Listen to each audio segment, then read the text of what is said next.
L'énergie la moins polluante, c'est celle qu'on ne consomme pas. Pour comprendre ce qui se cache derrière cette image, on va prendre un exemple assez simple. Si on utilise par exemple la marche à pied au lieu de sa voiture pour aller acheter une baguette de pain le soir, on n'a pas utilisé de l'énergie, on n'a pas utilisé l'essence pour faire fonctionner sa voiture, mais on a le même service rendu, c'est-à-dire qu'on est allé acheter son pain à pied. Et c'est vraiment la logique pour limiter l'impact des différentes consommations d'énergie, c'est de réduire au maximum nos besoins, parce que finalement, presque toutes les énergies ont des avantages et des inconvénients quand on regarde la pollution et les impacts qu'elles ont sur l'environnement. Alors c'est vrai que certaines énergies, et c'est notamment le cas des énergies fossiles, le gaz, le pétrole, le charbon, mais aussi de l'énergie nucléaire, ont des impacts beaucoup plus forts sur l'environnement.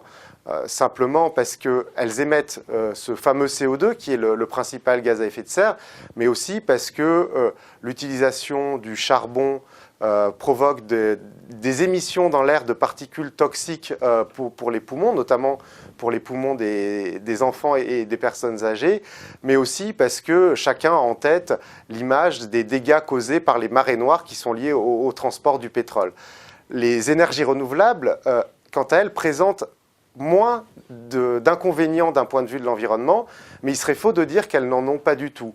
Je prends l'exemple des biocarburants ou des agrocarburants qui, dans certaines régions, sont responsables de la déforestation et de la destruction des forêts tropicales. Donc, toutes les énergies renouvelables ne présentent pas les mêmes avantages et les mêmes inconvénients. Et donc, à chaque fois, il faut chercher d'abord à limiter sa consommation et ensuite à faire attention à ce que les énergies qu'on utilise soient produites dans des conditions de bonne qualité et de durabilité pour s'assurer qu'elles respectent leur environnement. Il est par exemple possible de construire des panneaux solaires plutôt sur des grands toits de grandes surfaces de parking, plutôt que de les poser au milieu de la nature sur des terres agricoles. De cette manière-là, on limite les impacts sur l'environnement tout en gardant une production d'énergie pour répondre à nos besoins.